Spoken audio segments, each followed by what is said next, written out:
Hi everyone. So in this project we are going to design a processor which is based on the RISC-V instruction set architecture. So RISC stands for Reduced Instruction Set Computer, so which is an architecture by itself. So this RISC-V ISA was developed by the professors and students of University of California, Berkeley. So this is their fifth architecture which is based on the RISC machine, and hence they called it as RISC-V. So this 5 can also be termed as a V, which stands for vector or variable. So this ISA would be updated every few years, and hence it is also called as a variable ISA. So this RISC-V ISA is maintained by the RISC-V Foundation, which is also done by this university, in which big companies like Qualcomm, Intel and Nvidia are members. So this is an open ISA.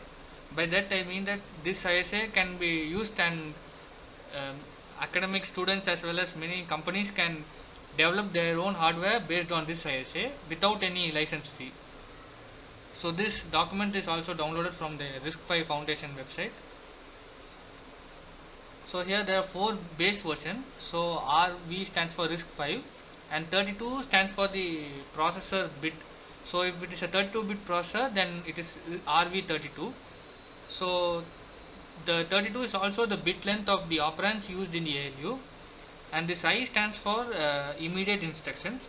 So if the processor developed by us has immediate instructions in it, then we can call it as RV32I.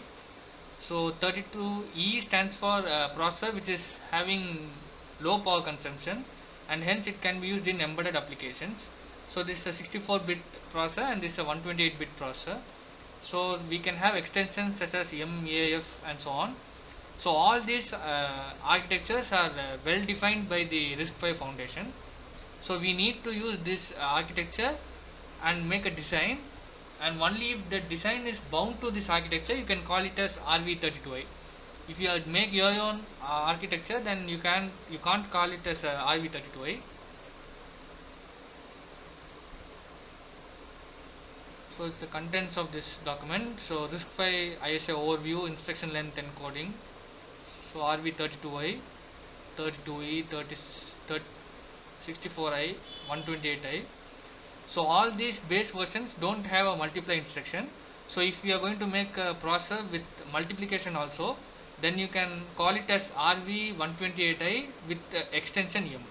So if you have atomic instructions, you can call it as A, extension A, and extension F for floating point instructions. So introduction. So RISC-V is a completely open ISA that is freely available to academia and industry. So these are the commercial aspects of this ISA. Overview, instruction length encoding. So the software parts of this ISA is also described. So this is the version which we are going to implement, RV32I base integer instruction set. So this is version 2.0. The foundation updates this ISA every few years, and if they make a new ISA with version 2.1, it is made such that it is backward compatible. By that I mean that the version 2.1 will have instructions which are there in this version also. The only difference will be that the new version will have extra instructions. So processor which we make now can also be updated to version 2.1 with addition of few instructions. So this RISC-V architecture basically has 32 registers from X0 to X31. So this register is always hardwired to 0 in hardware. So this register can be used in many instructions, like if I want to check register X17 to be 0 or not, then we can use branch equal to X17 comma X0. So since this register is always 0, then we can use this register for applications like that. And the program counter is also the same bit width. So if it is a 32-bit processor, then the registers are 32-bit wide as well as the program counter. So this is the immediate type of this RV32I. So there are totally 6 types of instruction, and the opcode differentiates the types of the instruction. So R type stands for register instruction. Here we do an operation between two registers. So the RS1 stands for the address of register 1, and RS2 stands for address of register 2. So the operation done between two values is given by function 3 as well as function 7, and the output is stored in register RD.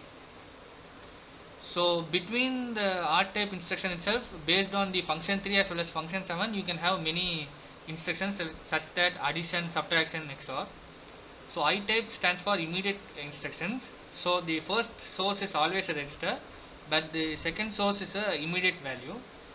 So S type is store instruction, B type is branch instruction. So in branch we compare the values of RS1 and RS2, and if we use branch equal instruction, if the values of RS1 and RS2 are equal, then the program counter jumps to the address specified by this immediate value. So this is unconditional jump and this is jump. So these are the different types of instructions which you can do in immediate instruction type. So you can use add immediate, AND immediate, OR immediate, XOR immediate, and so on. You can now go to the ISA itself. So this is the RV32I base ISA. So here from add to AND we have 10 R type instructions. So as I said earlier, one of the sources is both the sources are registers, and for addition this function 3 field is 0, 0, 0. For subtraction this function 3 field is 0, 0, 0, but there is a 1 here. So even this function 7 comes into the differentiating the different types of instructions. So this is shift left logical. Here the function 3 field is 0, 0, 1. So this is set less than unsigned, XOR, shift right logical, shift right arithmetic, OR, and AND. So these are the 10 types of R type instruction, and we have 9 types of I type instruction. So here the first operand is register, but the second operand is immediate value.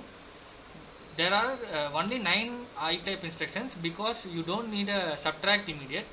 So if I need to subtract R1 data with immediate value of 1, I can use in a conventional way we can use subtract immediate R1 comma 1, but here we can use add immediate R1 comma minus 1.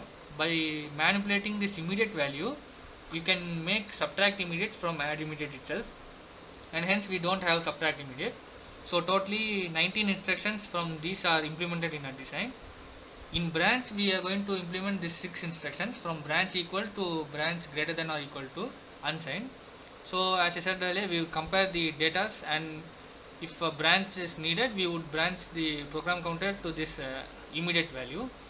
So all the 6 branch instructions are implemented: branch equal, branch not equal, branch less than, branch greater than or equal to, branch less than unsigned, and branch greater than or equal to unsigned. So for less than and greater than, the values are considered as signed data, but for unsigned we would take the data as unsigned. So these are the operations done in the ALU, the instructions which does some operation in the ALU. So other than that we need to store the data into the registers as well as in the memory. For that we need load and store instructions. So this LW is the instruction which we are going to implement. So this load word instruction loads the data from data memory to the register bank, and similarly store word instruction would store the data from register bank to data memory. So totally 10 plus 9 plus 2 plus 6, we are going to implement 27 instructions from this ISA, which are basic enough to implement any program. After implementing the ISA and after making the processor, we are going to run a program which would find the sum of first 20 natural numbers. So the architecture of this RV32I base instruction set would be discussed in the next video. Thank you.